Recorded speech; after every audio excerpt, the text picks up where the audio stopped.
Hai sobat semua, annyeonghaseyo. Selamat datang di channel Movie Room. Ketemu lagi sama saya yang tak henti-hentinya berdongeng jalan cerita dari sebuah film.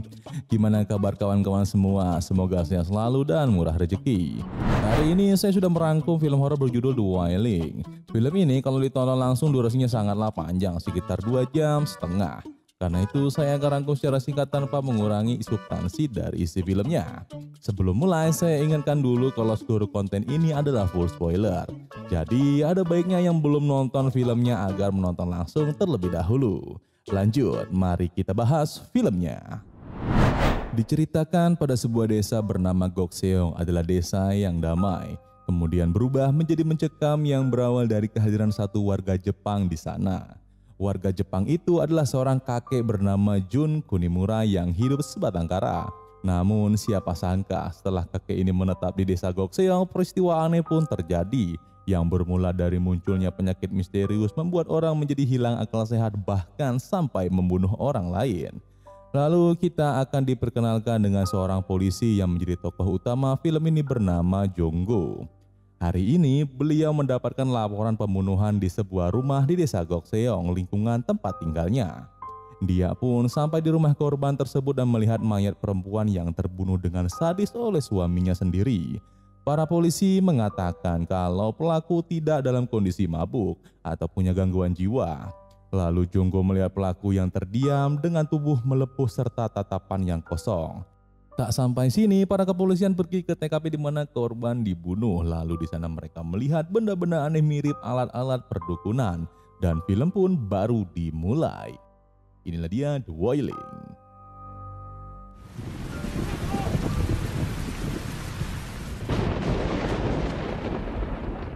Malam ini di tengah hujan deras, Jonggo bersama temannya sedang membicarakan tragedi di desa Gokseong mengenai rumah penyakit misterius yang menyebabkan warga desa kehilangan akal sehat. Mereka juga membahas mengenai kematian warga yang dibunuh tadi pagi secara brutal. Awalnya Jonggo mengira warga mati karena makan jamur, namun menurut temannya jamur tidak bisa membuat orang mati seperti itu. Keduanya juga membicarakan mengenai keberadaan orang Jepang yang baru datang ke desa mereka. Hingga tiba-tiba Jonggo dan temannya digagetkan dengan seorang wanita yang berdiri di depan kantor. Lalu hari pun berganti menjadi pagi. Bukannya tugas, si Jonggo malah aselole dan dipergoki oleh anaknya yang bernama Hyojin. Dan karena dia tidak mau mulut anaknya lemes, dia pun membelikan makanan, mainan, dan jepitan rambut berwarna pink untuk anaknya. Kemudian saat malam hari ia kembali menyelidiki kasus baru satu keluarga yang rumahnya terbakar. Para polisi membantu mengevakuasi korban. Namun anggota keluarga yang tinggal di rumah itu bertingkah seperti orang gila malah menyerang Jonggo. Jonggo berhasil lepas dari dua orang itu, lalu sekilas dia melihat seorang kakek Jepang yang merupakan pendatang di desa Gokseong. Polisi pun kembali ke kantor dan membahas mengenai kejadian tersebut yang mana menurut Jonggo wanita yang menyerangnya tadi adalah wanita yang muncul semalam di kantor polisi.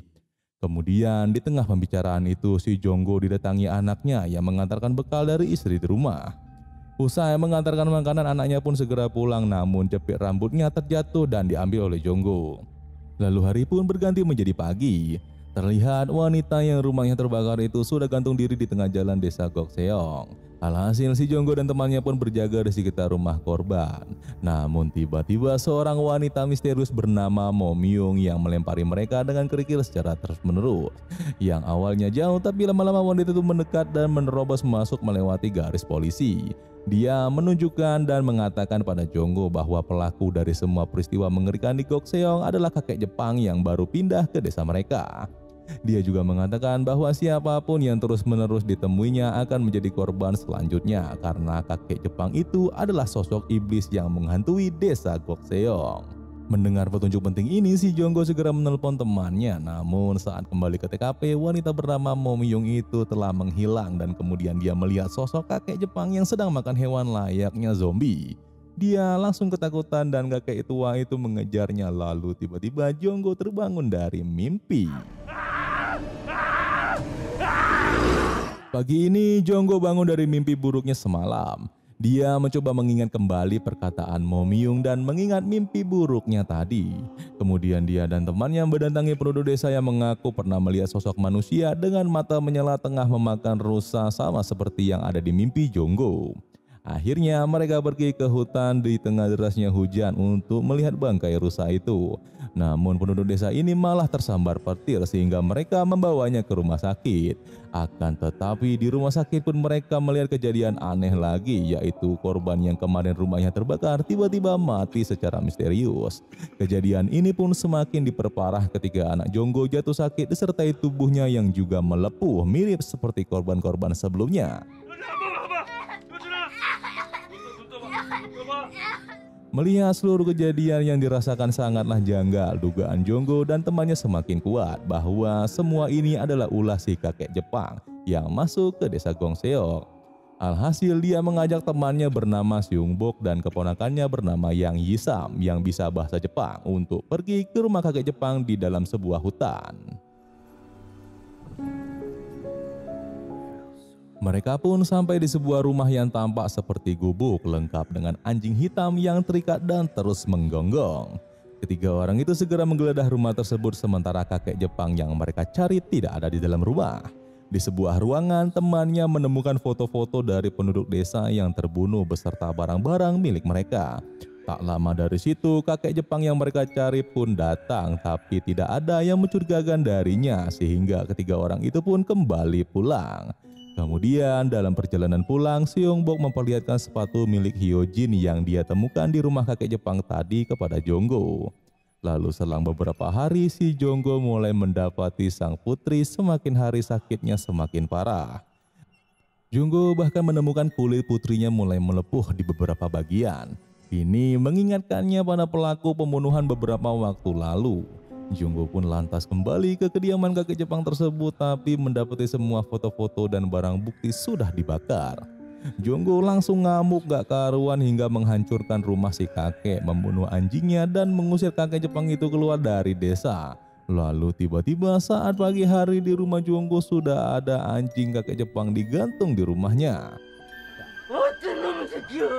Keanehan ini terus terjadi. Ditambah lagi semakin hari sakit Hyojin semakin parah seperti kerasukan setan sampai-sampai menikam anggota keluarga mereka. Akhirnya sang ibu mertua menyarankan Jonggo mencari bantuan dari seorang dukun bernama Guang yang tidak terlihat seperti dukun. Sang dukun itu pun segera memeriksa lokasi sekitar dan menemukan bangkai burung gagak di dalam gentong. Alhasil si dukun melakukan ritual singkat kepada putri Jonggo.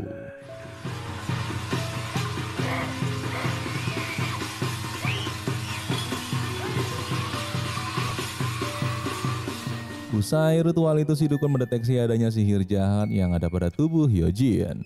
Menurut penglihatannya ini adalah balas dendam dari kakek Jepang yang telah diusik oleh Jonggo. Si dukun juga menceritakan bahwa kakek Jepang itu adalah hantu yang berbahaya. Akhirnya Jonggo dibawa ke rumah dukun dan membahas mengenai pengusiran sihir kakek Jepang di tubuh Hyojin dengan imbalan 10 juta won. Dan benar saja itu pun disetujui oleh Jonggo. Si dukun langsung mengganti pakaian dan terlihat sempaknya mirip dengan sempak kakek Jepang. Tapi Jonggo tidak curiga sedikit pun. Lalu si dukun juga menceritakan kembali bahwa sihir kakek Jepang bisa membuat mayat-mayat menjadi hidup dan melakukan pembunuhan seperti zombie. Bahkan satu desa bisa hancur karena ulah sihir kakek Jepang ini. Dan di saat yang sama adegan berpindah ke kakek Jepang yang sedang melihat mayat seorang di dalam mobil. Dia berencana akan menghidupkan mayat itu untuk mengacaukan kembali desa Gokseong. Akhirnya kakek Jepang mempersiapkan alat-alat ritual dan bersemedi di air terjun, tapi dia diintip oleh Momyung yang entah mau ngapain. Sedangkan dukun satunya lagi mempersiapkan alat pengusiran roh dari tubuh Hyojin. Singkat cerita, tibalah hari ini adalah hari ritual pengusiran roh jahat di dalam tubuh Hyojin di rumah mereka.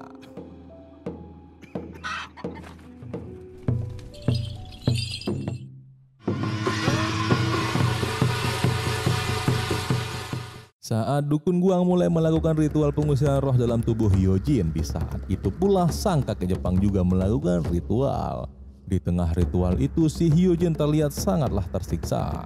Lalu tak tahan melihat putrinya tersiksa, Jonggo menghentikannya dan segera membawa Hyojin ke rumah sakit. Namun bukannya semakin membaik, keadaan anaknya malah semakin parah. Di saat yang sama si kakek Jepang yang lagi ritual menghidupkan mayat terlihat seperti diserang oleh kekuatan besar. yang ternyata dia sedang menghadapi sihir dari Momyung, seorang wanita yang pernah bertemu Jonggo beberapa hari lalu. Ternyata wanita ini adalah dukun yang sudah mengincar kakek Jepang yang meresahkan sejak pertama kali sampai di desa Gokseong. Si kakek itu pun tertidur, lalu singkat cerita pagi pun tiba. Kakek Jepang berusaha kabur dari kejaran Momyung dengan melewati hutan belantara. Sementara itu, si Jonggo mengumpulkan warga desa sekaligus teman-temannya untuk kembali datang dan menyerang kakek Jepang tersebut.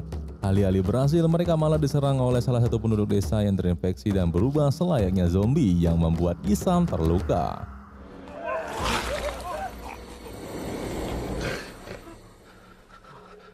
Kemudian di tengah perkelahian ini Jonggo melihat kakek Jepang yang juga sedang dikejar oleh Momyung. Lalu mereka menelusuri hutan mengejar kakek tua itu yang lari begitu cepat sampai tibalah di sebuah jurang, namun sayangnya mereka kehilangan jejak kakek Jepang itu. Dan mereka pun segera pergi dari sana, akan tetapi saat di perjalanan pulang menggunakan mobil, tiba-tiba mobil mereka menabrak kakek tua yang sudah jatuh dari jurang.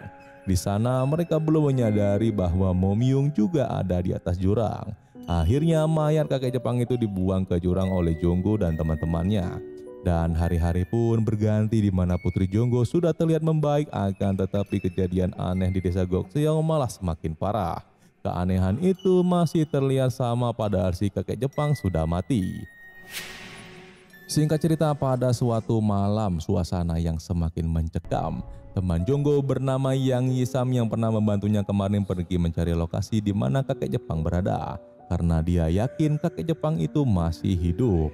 Di saat yang sama, Shin juga memperlihatkan dukun Guang entah mau ngapain pergi ke rumah Jonggo. Namun tiba-tiba saat hendak masuk gerbang, dia langsung muntah darah sangat hebat karena melihat Momyung yang juga ada di sana. Kemudian dia coba kembali ke rumahnya membawa seluruh alat-alat perdukunan dan kabur dari rumahnya. Namun tiba-tiba sekumpulan kupu-kupu malah menabrak kaca mobil dukun Guang bagaikan serangan dari iblis. Dia pun dengan sangat ketakutan keluar dari mobil dan kaget melihat kupu-kupu itu adalah ilusi semata. Di saat yang sama pula si Jonggo ternyata juga sudah di rumah dukun Guang dan ditelepon oleh si dukun. Dukun itu memberitahukan bahwa dia sudah salah tafsir mengenai iblis yang mengusik desa Gokseong beserta putrinya Jonggo. Menurut si dukun, iblis itu adalah Momyung yang menemuinya tadi, sedangkan si kakek Jepang berusaha membantu warga untuk terbebas dari sihirnya Momyung. Akhirnya Jonggo segera pulang untuk menemui putrinya di rumah, namun setiba di sana putrinya tidak ada di rumah. Dia pun segera mencari keluar, akan tetapi langkahnya dihentikan oleh Momyung yang juga sudah tiba di rumah Jonggo. Pada pertemuan ini terjadilah sebuah percakapan penting. Si Momyung mengatakan bahwa kakek Jepang itu adalah dalangnya dan dia masih hidup. Namun Jonggo malah menuduh Momyung karena menurutnya kakek Jepang sudah mati kemarin. Lalu Momyung kembali mengingatkan kalau kakek Jepang itu adalah iblis dan tidak bisa mati. Sontak hal ini membuat Jonggo terkejut dan benar saja di saat yang sama pula Yang Yisam sudah tiba di lokasi kakek Jepang berada yang sedang melakukan ritual. Akhirnya semua terungkap oleh Momyung yang mengatakan bahwa kakek Jepang belumlah mati. Menurut Momyung, keluarga Jonggo sudah menjadi incaran dari kakek Jepang karena suatu hal dan Momyung berusaha melindunginya. Momyung juga menegaskan bahwa si Jonggo pernah bertemu langsung kakek itu di rumah korban yang rumahnya terbakar, serta mimpi yang dirasakan Jonggo adalah kenyataan sebenarnya. Namun tetap saja Jonggo malah mencurigai si Momyung. Sementara itu Putri Jonggo kembali ke rumah dan semakin bertingkah aneh. Keluarga Jonggo tak bisa berbuat apa-apa, hanya bisa menuruti semua keinginan Hyojin yang sudah dirasuki oleh roh jahat. Di tengah ketegangan ini tiba-tiba dukun Guang menelepon Jonggo kembali dan mengatakan bahwa Momyung adalah iblis sebenarnya. Alhasil si Jonggo jadi semakin bingung manakah yang iblis sebenarnya, dan di sisi lain anak beserta keluarganya dalam bahaya. Ditambah lagi Jonggo juga tidak tahu bahwa Yisam sedang menemui kakek Jepang yang ternyata dialah iblis sebenarnya. Dengan tenang si Momyung pun kembali mengingatkan Jonggo agar tidak masuk ke dalam rumah sampai ayam berkokok 3 kali.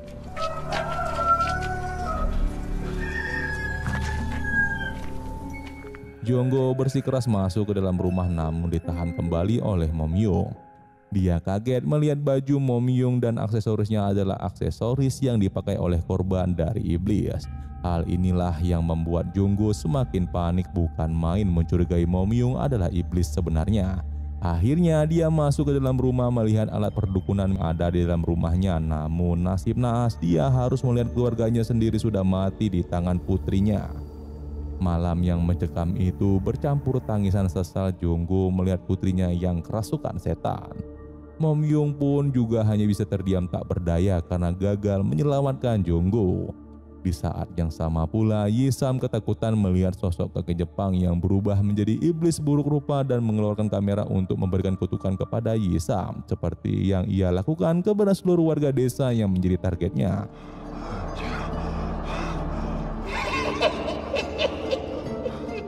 Lalu kembali ke rumah Junggo yang didatangi oleh dukun Guang menjelang fajar. Terlihat juga Hyojin penuh dengan tatapan kosong menatap keluar rumah. Si dukun Guang segera mengeluarkan kamera seperti kakek Jepang dan mulai memfoto keluarga Junggo. Kemudian dia segera kembali ke mobil untuk pergi ke suatu tempat. Namun ketika mengemas barang, tiba-tiba kotak milik dukun jatuh yang berisi foto-foto korban santet yang mirip seperti korban kakek Jepang. Dan film pun berakhir.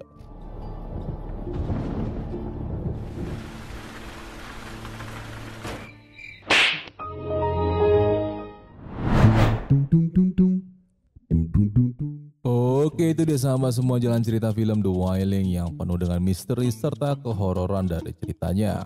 Untuk kelanjutan si Jonggo sama anaknya itu entah seperti apa. Lalu pelaku sebenarnya gampang-gampang susah untuk ditebak. Namun menurut pendapat saya setelah cross check 2 kali di film ini ternyata dukun Guang dan kakek Jepang adalah teman. Ya bukti-buktinya ada kok. Mereka punya kesamaan seperti adegan ending mengeluarkan kamera yang sama, memfoto korban, kemudian celana dalam yang sama. Lalu kalau kalian ingat ritual mereka berdua itu sebenarnya bukan ritual saling melawan, melainkan si dukun Guang ritual memperkuat kekuatannya untuk masuk ke dalam tubuh Hyojin. Sedangkan kakek Jepang ritual menghidupkan mayat dan melawan Momyung seperti optical illusion untuk menipu penonton dengan 2 adegan yang terlihat berkaitan padahal tidak sama sekali. Bahkan ada alternate ending yang memperlihatkan dukun Guang menjemput kakek Jepang ini. Jadi intinya mereka berdua berteman, bekerja sama untuk menjalankan semacam ritual pengambilan roh untuk memberi makan sang iblis dan sekalian menjadikannya bisnis. Lalu si Momyung dari mana?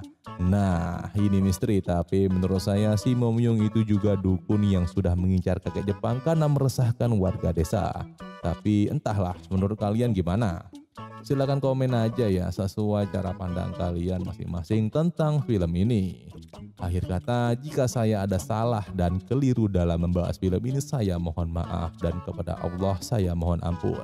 Sampai jumpa di next video. Terima kasih sudah mendukung channel ini. Sampai jumpa dan bye. Assalamualaikum warahmatullahi wabarakatuh.